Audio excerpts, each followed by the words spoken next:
بسم اللہ الرحمن الرحیم یا ودود صلی علی سیدنا محمد وآلہ وصحابہ انکا رحیم ودود۔ السلام علیکم ورحمۃ اللہ وبرکاتہ۔ حضرت فضل شاہ صاحب قطب دو عالم المعروف سائیں نور والے رحمۃ اللہ تعالی علیہ کے مکتوبات عالیہ علم و دانش کا خزینہ، علم و عرفان کا بحر بے کرام، مسافران راہ سلوک کے لیے منبع و رشد و ہدایت، اور عارفوں کے لیے صحیفہ انصبات قلب و روح ہے۔ وہ حضرت جو کسی وجہ سے بذات خود حاضر خدمت ہونے سے قاصر تھے یا بیرون ملک مقیم تھے، بذریعہ خطوط اپنے مسائل، الجھنیں، مشکلات، پریشانیاں اور حال رقم کر کے بھیج دیا کرتے تھے۔ آپ ان کے جوابات لکھوا کر بھیج دیا کرتے تھے۔ بے شمار خطوط میں سے چند ایک مکتوبات درج ذیل ہیں جن میں نہ صرف فلاح و حکمت کے جواہر پنہاں ہیں، بلکہ ان کی روشنی میں عمل پیرا ہونے سے مصائب و آلام سے چھٹکارا بھی مل جاتا ہے، اور ہدایت پر گامزن ہونا بھی سہل ہو جاتا ہے۔ میں آپ کے سامنے آج دوسرا مکتوب پیش کر رہا ہوں۔ یہ مکتوبات حضرت نواز رحمانی صاحب کی کتاب اخص الحواس سے لیے گئے ہیں۔ مرشد من فضل شاہ فاضلی قطب دو عالم بود ہاں کامل ولی، مست و رقصاں تیری چوکھٹ پہ فقیر آتے ہیں، نور والے تیری الفت کے اسیر آتے ہیں۔ مکتوب پڑھنے میں اگر کوئی کمی پیشی ہو جائے تو میں اس کے لیے پیشگی معافی چاہتا ہوں۔ دوسرا مکتوب 19 جولائی 1964۔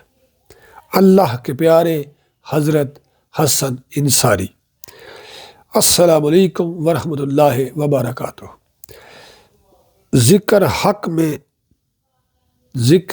میں تعداد کیوں رکھی گئی ہے، جب کہ حکم ہے کہ اللہ تعالیٰ کو بے حساب یاد کرو؟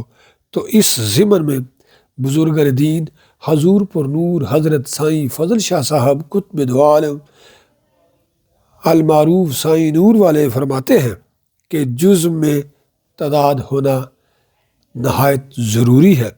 جزو اعظم میں تعداد کا بڑھنا لازمی ہے، اور کل لا تعداد ہے۔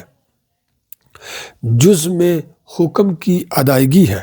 جزو اعظم محبت سے تعلق رکھتا ہے، اور کل عطا کی صورت ہے۔ جزوی اولیاء جز کی صورت سے رہتے ہیں۔ جزو اعظم سے تعلق رہنے والے اولیاء عزم کے ساتھ تعلق رکھتے ہیں، اور جو اولیاء کل کے مقام پر ہوتے ہیں وہ اللہ تعالیٰ کے ساتھ واصل ہو جاتے ہیں۔ پیارے جان لینا چاہیے، اگر نفس کی طرف سے ہدایت ہوگی تو وہ اپنے لیے ذہن میں نہیں آئے گی، اور اگر ہادی و مرشد کی طرف سے ہدایت ہوگی تو وہ پہلے ماننے کے لیے ہوگی۔ جس وقت اللہ تعالیٰ کے دربار میں ماننے والے کا عمل منظور ہو جائے گا اور مخلوق اللہ کی طرف سے صداقت کا ثبوت پہنچ جائے گا، تو ایسے انسان سے دوسرے انسانوں کو بھی ہدایت ہوگی۔ نفس جب بھی دکھاتا ہے غیر کا گھر دکھاتا ہے، ہدایت جب دکھاتی ہے خیر کا گھر دکھاتی ہے۔ ہدایت کا گھر نور ہدایت ہے۔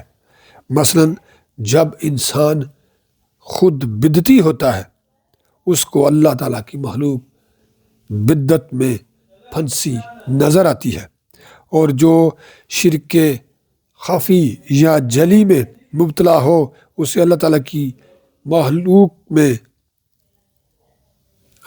مخلوق شرک میں مبتلا نظر آتی ہے۔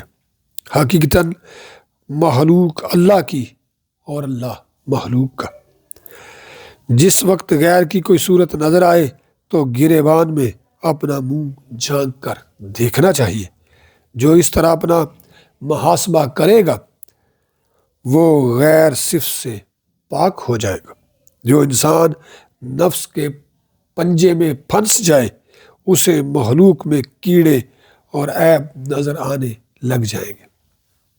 اللہ تعالیٰ اپنے محبوب صلی اللہ علیہ وآلہ وسلم کے ساتھ ہے، اس لیے ہمیں بھی محبوب کبریا صلی اللہ علیہ وآلہ وسلم کی معیت میں اطاعت و اتباع کی صورت سے رہنا چاہیے۔ اللہ تعالیٰ نے اس ساتھ کی 3 صورتیں رکھی ہیں۔ نمبر 1، محبوب صلی اللہ علیہ وآلہ وسلم کے ساتھ۔ نمبر 2، محبوب صلی اللہ علیہ وآلہ وسلم کے اصحاب رضی اللہ تعالیٰ علیہم اجمعین کے ساتھ۔ اور نمبر 3، محبوب صلی اللہ علیہ وآلہ وسلم کی آل کے ساتھ۔ جو شخص ان تینوں مقامات پر پورا رہے گا اس کا ساتھ حقیقتاً اللہ تعالیٰ کے ساتھ ہوگا، اور وہ انسان با حقیقت ہوگا۔ جس کی یہ صورت نہ ہوگی اس کے ساتھ غیر کا ہوگا۔ عمل کی صورت چاہے کوئی ہو، جس روح جسم اور روح کو لیے پھرتا ہے اور روح جسم کو لے کر کیوں نہیں پھرتی، اس کے متعلق جان لینا چاہیے کہ جسم کثافت کے ساتھ اور روح لطافت کے ساتھ تعلق رکھتی ہے۔ روح کیا ہے؟ آس ہے، اور جسم کیا ہے؟ پاس ہے۔ اسی لیے آس کی سواری میں مسافت نہیں، اور تمام سواریوں میں مسافت موجود ہے۔ اللہ تعالیٰ ہمیں بزرگان دین کی صفات کو اپنانے اور اجاگر کرنے اور مزین کرنے کا شرف اور علم عطا فرمائے، اور اللہ تعالیٰ ہمیں آسانیاں عطا فرمائے اور آسانیاں تقسیم کرنے کا شرف عطا فرمائے۔ نور والے نور والے نور